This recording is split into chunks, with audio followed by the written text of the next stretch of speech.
ایک صحابی تھے حضرت عوف بن مالک رضی اللہ تعالیٰ عنہ، وہ فرماتے میرے گھر میں بڑی غربت آ گئی اور ساتھ یہ ہوا کہ میرا بیٹا بھی کفار نے قید کر لیا، تو میں بڑا پریشان ہو کے حضور کی بارگاہ میں حاضر ہوا۔ یا رسول اللہ صلی اللہ تعالیٰ علیہ وسلم، ایک تو غربت، اوپر سے بیٹا بھی قید کر لیا گیا ہے۔ کئی دفعہ نا دکھ آتے ہیں تو سارے کٹھے ہی آ جاتے ہیں، پریشانیاں آتی ہیں تو ساری کٹھی آ جاتی ہیں۔ تو عرض کرنے لگے یا رسول اللہ صلی اللہ تعالیٰ علیہ وسلم، ایک تو غریبی ہے، حالات ایسے ہیں، اوپر سے بیٹے کو کفار نے اغوا کر لیا۔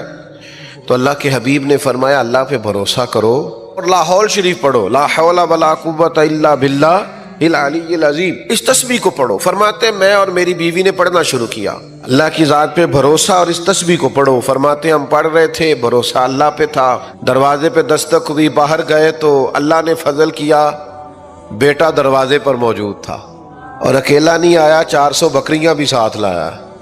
تو اس سے پوچھا بھئی یہ کہاں سے آئیں؟ تو وہ کہنے لگے جہاں مجھے باندھ رکھا تھا انہوں نے، وہ لوگ سو گئے تھے، میں نے تھوڑی جدوجہد کی، میرے ہاتھ کھل گئے اور میں باہر نکلا تو یہ بکریاں تھیں، میں 7 بکریاں بھی لے آیا۔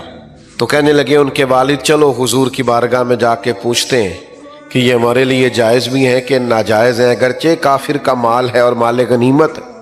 تو حضور سے جا کے پوچھا تو محبوب فرمانے لگے یہ سارا میرے رب نے تیرے لیے بندوبست فرمایا ہے۔ تو جب اللہ بندوبست کرتا ہے نا، پھر اللہ وہاں سے روزی دیتا ہے کہ بندے نے کبھی سوچا بھی نہیں ہوتا، لیکن شرط یہ ہے کہ بھروسہ اللہ کی ذات پہ ہو۔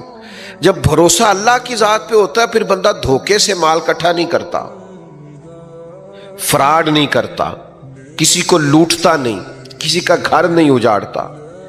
پھر وہ سمجھتا ہے چونکہ مجھے اللہ نے دینا ہے تو مجھے طریقہ بھی وہی اختیار کرنا چاہیے جو طریقہ میرے رب کو پسند ہے۔